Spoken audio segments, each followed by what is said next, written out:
ఒక అండం పెరిగిన తర్వాత కూడా కరెక్ట్ గా విడుదల కాలేదు అన్నది ప్రాబ్లం కొంతమంది ఫేస్ చేస్తూ ఉంటారు. దీన్నే ల్యూటినైజ్డ్ అన్రప్చర్డ్ ఫాలికల్ సిండ్రోమ్ అంటారండి. షార్ట్ ఫామ్ లో చూసినట్టయితే LUF. అందరికీ నమస్తే, నేను doctor Mounika, consultant, fertility expert, 49 hospital, LB Nagar, Hyderabad అండి.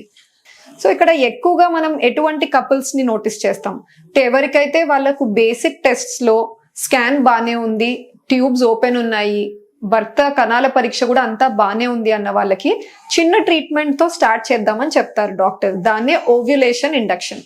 సో ఈ ఓవ్యులేషన్ ఇండక్షన్ లో ఏం చేస్తామంటే మేము మెడిసిన్స్ లేదా 1 or 2 ఇంజెక్షన్స్ ఇచ్చి ఒక ఎగ్ పెరుగుతుందా లేదా మానిటర్ చేస్తాం స్కాన్స్ లో. ఆ ఫాలికల్ సైజు, ఆ పెరిగే ఎగ్ సైజు ఒక 18-20 మిల్లీమీటర్ల సైజు రీచ్ అయిన తర్వాత అది బ్రేక్ అవ్వడానికి, ఎందుకంటే మనకు బయట బ్యాగ్ బ్రేక్ అయితేనే లోపల ఉన్న ఎగ్ బయటకు వస్తుంది. సో ఆ బ్యాగ్ బ్రేక్ అయిపోవడానికి ఒక ఇంజెక్షన్ ఇస్తాం, దాన్ని ట్రిగర్ షాట్ అని అంటారు. సో ఈ ట్రిగర్ షాట్ HCG లేదా కొంతమంది డెకాపెప్టిన్ లాంటి ఇంజెక్షన్స్ ఇస్తాం. ఇది ఇచ్చిన తర్వాత కూడా డాక్టర్ ఏమంటారంటే మళ్ళీ ఒకసారి స్కాన్ కి రండి, ఈ ట్రిగర్ షాట్ వర్క్ అయిందా లేదా, ఆ బ్యాగ్ బ్రేక్ అయిందా లేదా చూద్దాము అని అంటారు.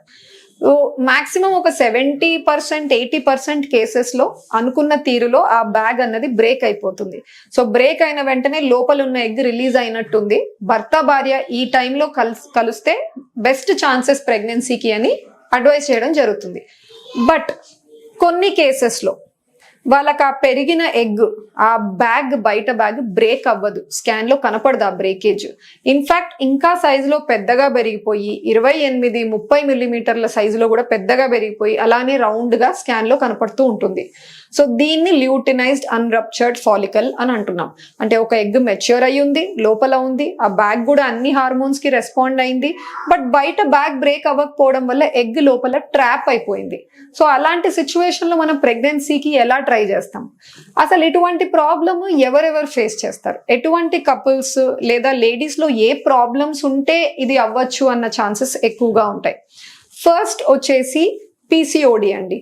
సో PCOD ఇప్పుడు కొత్తగా దాన్ని PMOS అని అంటున్నారు.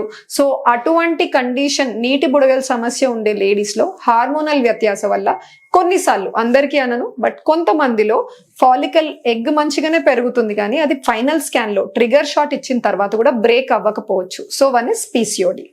సెకండ్ వచ్చేసి ఎవరెవరికైతే ఆ కింద గర్భసంచి అండాశయాలు ఉన్న రీజన్ ని బాడీలో పెల్విస్ అంటాం.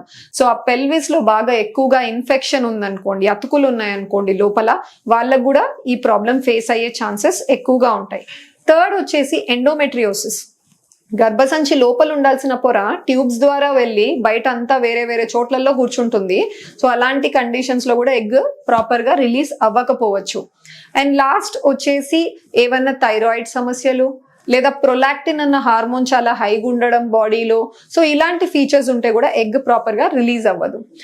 ఇలాంటి ప్రాబ్లం ఉన్న వెంటనే ఇంకా అట్లాంటి కేసెస్ లో మరి ప్రెగ్నెన్సీ రాదా, అందుకనే ప్రెగ్నెన్సీ ప్రతి మంత్ వాళ్ళకు ట్రై చేస్తున్నా రావట్లేదా అని అడుగుతారు.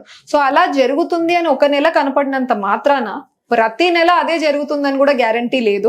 మేబీ కొన్ని నెలల్లో కరెక్ట్ గా రిలీజ్ అవుతుండొచ్చు, కొన్ని నెలల్లో మాత్రమే ఈ ప్రాబ్లం ఉంటూ ఉండొచ్చు. ఎప్పుడైతే ఈ ప్రాబ్లం ఉంది అని ఒక నెలలో మాకు ఏర్పడితే మేము నెక్స్ట్ మంత్ ప్రోటోకాల్ లేదా ప్లాన్ అన్నది కొంచెం మారుస్తాం. ఏమేం చేస్తాం, మళ్ళీ వెనక్కి వెళ్ళి థైరాయిడ్ సమస్య కానీ ప్రొలాక్టిన్ లెవెల్స్ నార్మల్ ఉన్నాయా లేదా చూసుకుంటాము. ఇది కాకుండా కొన్ని చేంజెస్, మార్పులు చేస్తాం ప్రోటోకాల్లో. ఎటువంటి మార్పులు? టాబ్లెట్సే కాకుండా కొన్ని ఇంజెక్షన్స్ కూడా యాడ్ ఆన్ చేస్తాం ఎగ్ గ్రోత్ కి. దానివల్ల కరెక్ట్ గా ఎగ్ పెరుగుదల జరిగి ఫైనల్ గా మనం అనుకున్నట్టు రెస్పాండ్ అయ్యి బ్రేక్ అయ్యే ఛాన్సెస్ ఎక్కువ అవుతాయి. సెకండ్ వచ్చేసి ట్రిగర్ షాట్ లో స్లైట్ మార్పులు. సింగిల్ ట్రిగర్ HCG ఎక్కువగా మనం ఇచ్చే అలవాటు ఉంటుంది ఎవరికైనా కూడా. HCG తో పాటు ఒక డ్యూయల్ ట్రిగర్ అని చెప్పేసి ఇంకొక ట్రిగర్ షాట్, దాన్ని GnRH ఎగోనిస్ట్ అంటాం, ఆ ఇంజెక్షన్ ని కూడా యాడ్ ఆన్ చేసి ఇవ్వచ్చు.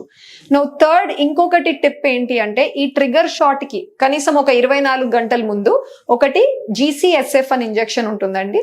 అది కూడా పొట్టకి ఇప్పించి 24 గంటల తర్వాత మనం ఇది చేయగలిగితే ఛాన్సెస్ ఆఫ్ రప్చర్, ఆ బ్యాగ్ బ్రేక్ అయ్యే ఛాన్సెస్ ఇంక్రీజ్ చేయొచ్చు. సో అందుకనే ల్యూటినైజ్డ్ అన్రప్చర్డ్ ఫాలికల్ అంటే అండం బ్రేక్ అవ్వట్లేదు, రిలీజ్ అవ్వట్లేదు అన్నది పెద్ద ప్రాబ్లం కాదు. బట్ కొంతమంది నేను చెప్పిన వాటిల్లో ఈ రిస్క్ ఫ్యాక్టర్ ఉన్న వాళ్ళలో కొంచెం ఈ ఫినామినన్ మనం చూస్తూ ఉండొచ్చు.